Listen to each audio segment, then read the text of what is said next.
The Joe Rogan Experience. Dude, I don't think movie theaters are going to be dead because I think everyone likes the experience of leaving the house. Right, but they like Blockbuster too. It was great. You get to go out of the house. You pick whatever you want. You do a little flirty. You know that you're not really going to watch the movie because you plan on deep dicking, right? Get those red vines. So you'll let them pick some stupid movie that you're never going to watch. Yeah, go ahead and get some that. Reese Witherspoon, Legally Blonde 2. Like, yeah. The dog's so cute. Come on, let's get out of here. You're thinking of the mauling you're going to do. The fucking mall. That's Dude, what you're thinking I'll of. never forget my mom so wild. I'll never forget when we get to the front and they're like, you have late fees of $275. Oh, my God. Late fees were brutal. Oh, my mom would be like, can we just, listen, let's just get through this and then we'll be back next week and I will pay it. And she would never pay it. Late fees were brutal. Brutal. Very brutal. Why don't we just keep the fucking movie? You know what else is brutal? Those little mom and pop little fucking ones that had the porno section. They had to kick open like the outdoor Josie Wales. Yeah, they had the curtains. You know, the outlaw Josie Wales when they always kick open those saloon doors. Yes. That's what Joey Diaz's famous one of those biggest references. He's always talking about kicking open saloon doors like the outlaw Josie Wales. But they always had beads. They always had curtains. Always something. Do you remember those? I remember curtains. You're a lot younger than me. How old are you now? 37. Yeah. Okay, but there was a video 52. store, and I'll never forget this. How old were you when you were looking at the porn section of the mom and pop video I would stores? sneak in around 10 or 11 just to peek back there because they were velvet, like crushed velvet, maroon curtains. You'd have to open those beads, and people would hear the clickety-clickety clack of your pervertedness. Dude. I'm going to jerk off. That's what it was saying. That's what those beads were saying. They were sending out a Morse code. I'm jerking off. And then you'd all like pass each other like, how you doing? So amazing. No one would be friendly. No one would make eye contact. The Everyone hell no. was so weird. Just picking up boxes, looking at them like you're looking at a normal movie. Like you're reading the plot on the back. So stupid. It was so stupid, man. It was so stupid. But also fantastic. There's none of that now. It was a weird time where like everybody knew that everybody else watched porn too, so we were all like, yeah, how you doing, Mike? What's up? And then maybe that was like if you have good friends would tell each other they beat off. Yeah. There's a lot of guys out there lying to each other. Oh, dude. I don't even like porn. Stacks of it hidden in closets and shit. Dude, magazines? Jacking bro. off to magazines? Bro, jacking off in the forest to magazines. Dude, I used to have a bit that I never wound up putting this on a special. Like I wrote it and I performed, but then like my special was too long. I think it was Triggered or one of the other ones. But I had a whole bit about when I was a kid, we would find porn in the forest. Hilarious. Some dudes who were so scared. They're so scared of the fact they beat off. They have to hide their shit in the woods. Oh, my God. They have to go to the woods. You should release that bit. Is it like a bonus? I need to just redo it. I should just redo it. And release it. Yeah, because I think the problem was sometimes I get on a subject and I do too much on that subject. I might have had too many jerking off jokes. Hilarious. Nothing better than a jerking off joke, man. You have to, if you're doing a whole special and you have 28 minutes of jerking off jokes, you got to edit out 10 of that, put it aside, tighten up your ship. But that's a thing like that back then. It never existed before. So when I was a kid, when I was in high school, that's when the VHS tape became common in households, in my neighborhood at least.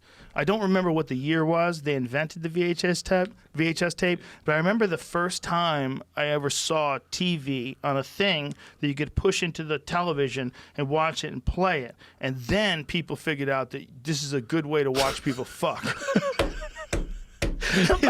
By the time I was a senior in high school, it went from freshman in high school, nobody watched people fuck, to senior high school. Everybody. All of my friends were like stealing tapes from their dads and buying them off other dudes.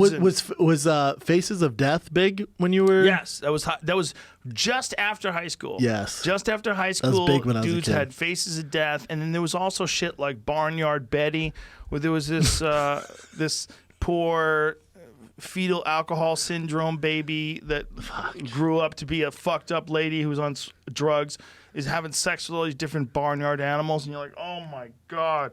And so I was at my friend Billy's house, and we went down to his basement, and we're watching it on the TV, and our other friend Ron is guarding the door. He's making sure that nobody opens up the door for parents. So he's like lookout at the door while we're watching this chick suck off a German Shepherd. And I'm like, oh my God, this is crazy. Because, we were like 20 or something like that, and we couldn't believe that to any 20-year-old kid, if you said, "Do you know that there's ladies that if you pay them enough money, they'll suck off dogs?" You're like, what the fuck? They're like, duh. But they'd be like, duh. Yeah. Yeah, here's a whole Reddit fucking subthread. Oh, I know now. A subreddit now. dedicated entirely to chicks who blow dogs. So VCR was released in 1977 in the United States. Faces of Death came out the next year, 78. And then in 1985, a mathematics teacher showed it to his class in Escondido High School. Did you get fired? 2 of the students were so traumatized that would have they fucked developed me up. an unnatural fear of dying and suffered emotional distress. And Yeah, I couldn't watch that when I was in high school. The other thing is, how much of it was real though? It's a good question. I'd have to see it now. And some of it was, but most of it was. So fake. what year? Oh, I'm sorry. man. What year did you say the VHS was invented? 76. 77. 77 is when it was 77? released out here. So I was in ninth grade in 1981. That was my first year as a high school student. So that was like right when that was kind of kicking in.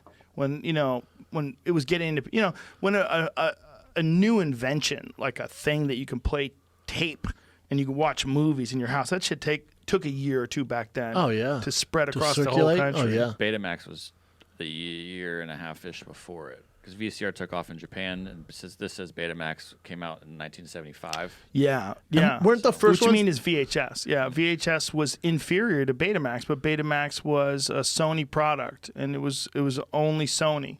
So it was you had to only use their stuff, right? And apparently it was way better and smaller. Yeah, they fucked up with that mini disc. They've had that problem a few times. Are you a Sony hater? No, Sounds but like they've you are. won a few times. Discman and like some other things. Oh, the Discman was sick. They've won. They've won That and shit lost. was dope. They try. Remember the VCR too? Was the first one? It would pop open on top. Yeah. You wouldn't put it straight in. It'd pop up top, and then you'd put it in. Bro, I remember when you go to the gym and dudes would have a Discman on their hip. Yes. A big yellow plastic thing where the CD would sit in it, and they'd be at the gym lifting. I'm like, look how cool that guy looks. He's got his own music. Hell yeah. They called the skip protection ESP because it looked ahead and wouldn't forget. And that was a big deal because was it a wouldn't big skip. deal. It wouldn't skip. You could shake it, it wouldn't skip. I remember when they first figured out how to do that in cars, I was like, God, they nailed it. Because before, if you were driving in your car and you hit a bump, your fucking music would ruin.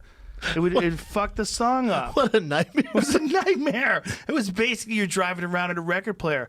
But they did have a record player for a car even before that. They had record players for cars in like the 50s. Like a record, like a 78, Really? like a vinyl. Yeah. See if you can Yeah, find yeah. that. We've talked about this before. Record players in cars. It was really old. I want to say it was What like a terrible late idea. 50s. What a terrible idea. They didn't know what to do. There was some form There of was no entertainment. noise. There was Imagine nothing. being quarantined. Just fucking. Oh, back then. Oh, yeah, well, dude. they basically were quarantined. Yeah, that's what they were doing. What kind of life was that? Dude, Living in the 20s. And remember all the CDs you'd have? Remember my all God, this like stacks. you'd have Yes. the black case and be full. You remember those things you would have, those towers Yes. where CDs are stacked up on those towers? Yes.